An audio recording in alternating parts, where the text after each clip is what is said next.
It is Sunday, June 15th. It is day 147 of the Trump presidency. These were probably the worst. I think it's been 3 days that I could have abandoned you because the amount of news that has accumulated is kind of intense. But I'm going to cover just the top stories. I am personally suffering with, I think, allergies, possibly. I think I might be really allergic to cottonwood. And I don't remember it ever being this bad before, but it looks like there's snow on the ground. I'm not even kidding. This is not coffee, by the way, because it's like literally 8 p.m. It's actually hot chocolate. But anyways, let's get into it because we have World War III on our hands. Maybe. Okay, let's talk. So I'm sure many of you are already aware of everything that's happening, but we'll just talk about sort of the timeline here. On Friday, Israel attacked Iran, and they ended up killing 3 of their top generals. They killed a number of civilians. I think the first day, maybe it was in the 30s, like 36 or something, I want to say, I remember. And they literally broke the seal on a war, honestly. And they decided to make a bunch of statements about it, saying that they had no plans to back off anytime soon. They were calling it a preemptive attack. And this is supposedly because of Iran's stores of uranium. They were referring to it as Operation Rising Lion. If you go to Google and read about it, that's actually a biblical reference. And it's a pretty creepy one. Like the Bible verse that they're talking about talks about drinking the blood of the slain. I'm not even kidding. It's gross. And anyways, obviously Iran defended itself and launched an attack back. And now they're going back and forth and there's literally no end in sight. Iran has breached the Iron Dome in Israel, and they're doing so by sending so many drones in that it basically falters and fails. And I guess there's actually another whole barrage happening right this moment, which I'm sure that Israel will be responding to. Okay, so what does all of this mean? Originally, the United States was trying to claim no involvement. Some people are saying that's a lie, and that the U.S. knew. People are pointing to a phenomenon called the Pizza Pentagon phenomenon or something as evidence that we knew, because in the hours leading up to Israel's initial attack, there was a huge spike in pizza deliveries to the Pentagon, and supposedly that's like a surefire way to be able to tell if we're going to war. But Trump is still claiming he didn't know. Most importantly, now information has surfaced that Trump was actually approached by Israel. I don't know if this is supposed to be like before the initial attack or just like after that.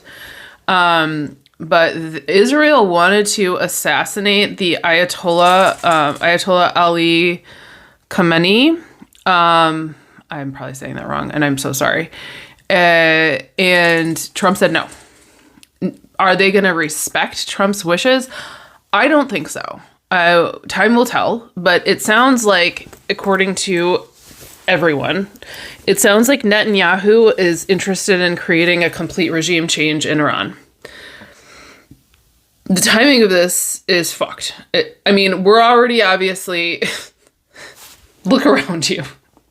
The United States is in the middle already of the war between Russia and Ukraine, which is, very intense, and the world has been dragged into that, of course.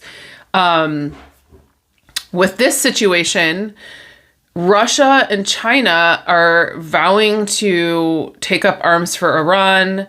People are saying that there's boots on the ground already. North Korea, maybe, in Iran. Dude, I don't know. Let me just say it's not looking good for anyone. And, the U.S. is clearly going to continue backing Israel.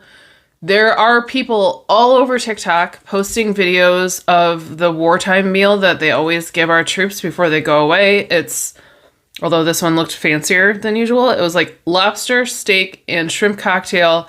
They gave it to him for breakfast in some cases. I'm not kidding. There's people saying that they're deployed. Like friends of friends are saying like, yeah, so-and-so is going to war, deployed. Just not good, dude. Just not good. It's really giving World War III vibes. I'm not gonna lie.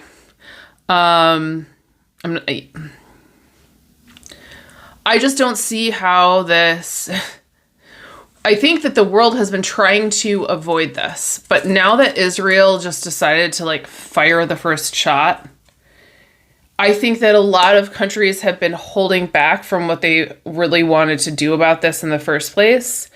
And I think now the gloves are off, and I think it gets worse from here before it gets better. It's freaky, dude. It's really freaky. I have not been feeling the greatest, and I'm sure, a lot of other people haven't either. So far, there are 224 people dead in Iran. We have only lost, where is the number? 14 in Israel? That doesn't sound right, but maybe. There have been 1,277 people hospitalized since Friday.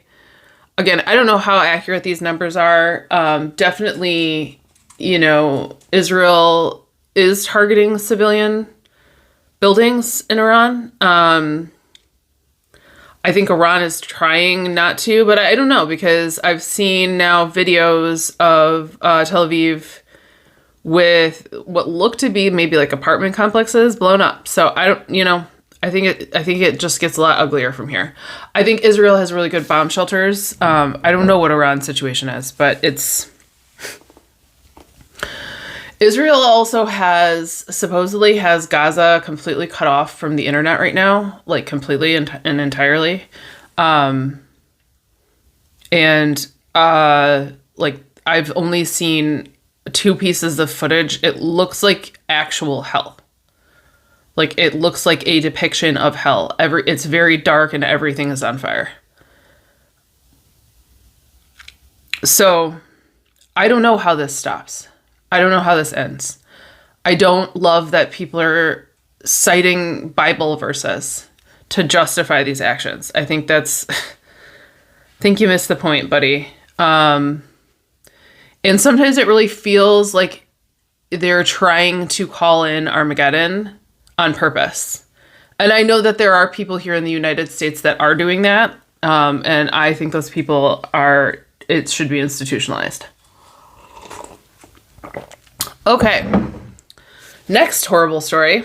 A man named Vance Bolter, I believe he's 57, who is a registered Republican and has donated to Donald Trump on multiple occasions, assassinated a Democratic state lawmaker named Melissa Hartman and her husband.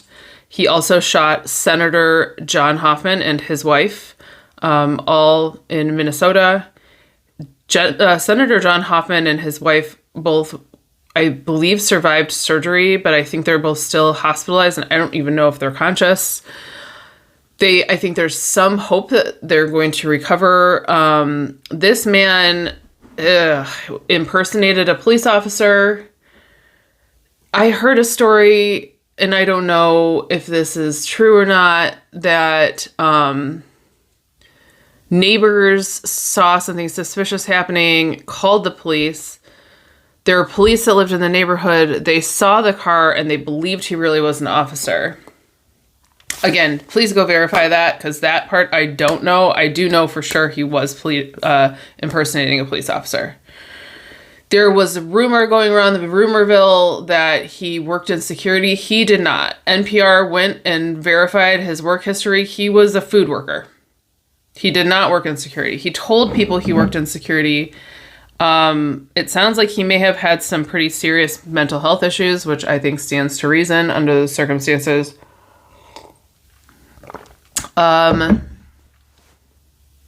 Yeah. Clearly this is politically motivated. You can't tell me it wasn't. Obviously, you don't go after Democratic lawmakers unless it is. Trump actually did condemn this, and I appreciate that, but I also think it's selfish. I mean, I don't think it's selfish. I think it's self-interested. He knows that this could happen to him and his associates. This doesn't stop with one party. When you ramp up political violence, crazy people are crazy people. They're going to crazy. And there's a lot of people that are very, very angry with Donald Trump right now. So it's good for him to condemn political violence because there's no way to cage it into just one party when the ball starts rolling. And honestly, I do consider him and his party heavily responsible for this happening. People are losing their grip on their sanity right now. And I don't expect that to get even close to better anytime soon. Honestly, like, I would say this is the highest stress level I've personally had in a couple years. I start having PTSD symptoms, like really jumpy, just whatever. Anyways, this certainly isn't about me. I'm just saying everyone around me that I know is struggling with the things that are happening, and it's very scary, and it's hard to just like clean the house and go to bed. Maybe tomorrow will be a nuclear war. Good luck. It's horrible. So Trump's military parade didn't turn out very well. Please go look up the photos of his face. And then go look up photos of is it called a rain frog? It looks like an avocado. It's this frog that it's like a complete frown on his face. It's very cute, actually. He's not nearly that cute. But he looks like a rain frog. He was like frowning with the most, I don't even know, like affliction. I mean, it looked like someone drew a frown onto his face. He looked so miserable, so miserable at that parade. And there are videos going around everywhere of the dead silence and just like the very squeaky tank driving by. And then also a lot of people are accusing the soldiers that marched in the parade of malicious compliance because they were super out of step with their march. You're supposed to be like lifting your feet, like lifting your knees. They were like shuffling. So people in the military are saying there's no way they didn't do that on purpose. I don't know, man. I've heard reports of somewhere between 10 and 60,000 in attendance. That's pretty low for, I think, what he was hoping. Yeah, he didn't have a very good time.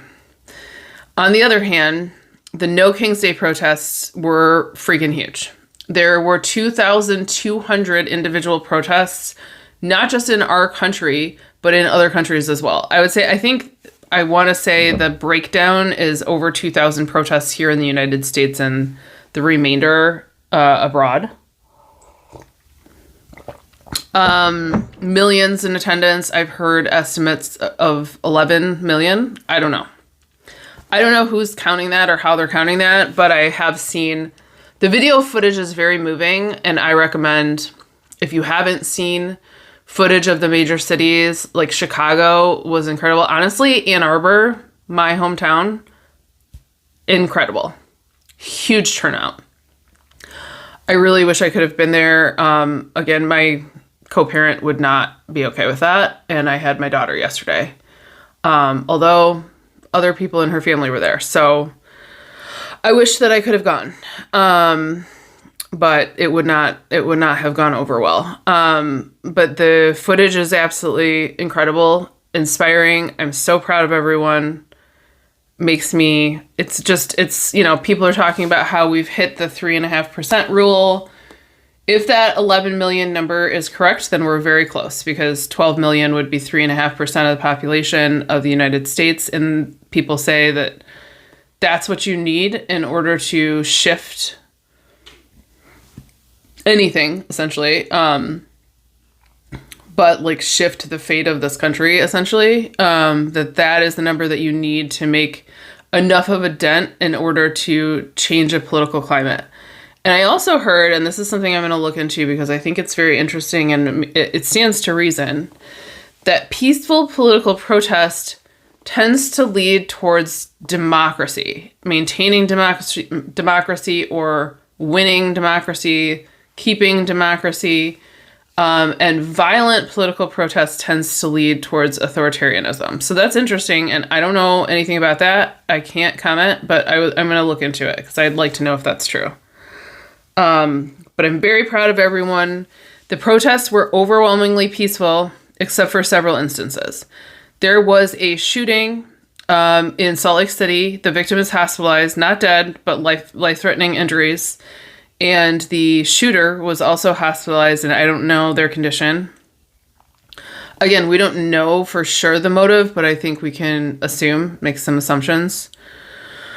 Also, someone tried to run over a crowd with their car in Virginia, and I think a couple people got hit, but I don't think there was any serious injuries. Again, pretty sure we can assume the motive in that situation. Also, sadly, protesters were tear gassed and flashbangs were deployed in Portland because protesters tried to break into an immigration facility. I mean, people are pissed.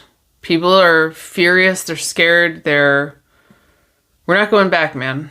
We're not gonna just like let our friends and neighbors be pulled out of our communities. And, yeah, people are fighting back, and they're being very brave, and it's not an easy time or situation.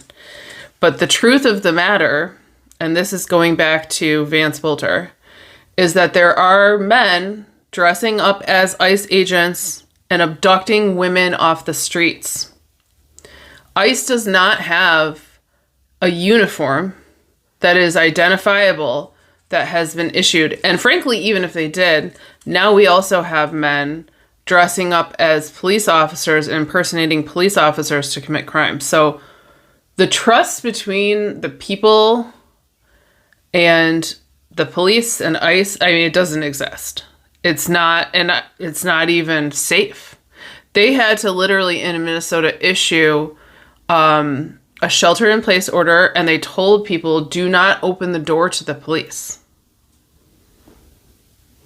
How do you govern a country in this political climate? I'm dead serious. Like, I'm asking. I don't know how you do it. Anyways. I didn't even open this article because I don't even care anymore, but apparently Trump is considering adding 36 more countries to the travel ban. That's like blocking your ex that already blocked you. No one wants to come here, boo-boo. No one wants to come to this country right now. Who is coming here? Unless they have no choice, or they have to, like, they're making some sort of $1 million business deal. Trust me, I'm also seeing people from other countries all over my FYP saying, like, they'll never come here again. They'll never feel safe here again. So the last little cute piece of news about something Trump has intentions to do is that he is planning to phase FEMA out completely after this hurricane season. So just in time for climate change to get 10,000 times worse. All right. I'm not even done with my chores yet. I love you guys. I'm sorry I abandoned you. I wasn't feeling well mentally or physically, but I will see you someday. I will see you soon. Hopefully, and maybe. I'm moving into my summer schedule now with my daughter. That could be a double-edged sword, right? Because she's going to be here some of the time. Some of the time she's going to be at camp. My schedule is going to change a little bit, is what I'm saying. Mondays, Tuesdays, Sundays are a little bit tough. But I will, and sometimes Saturdays too, but I'm just going to do my best, okay? Doing my best. I hope you are too. I'll see you soon.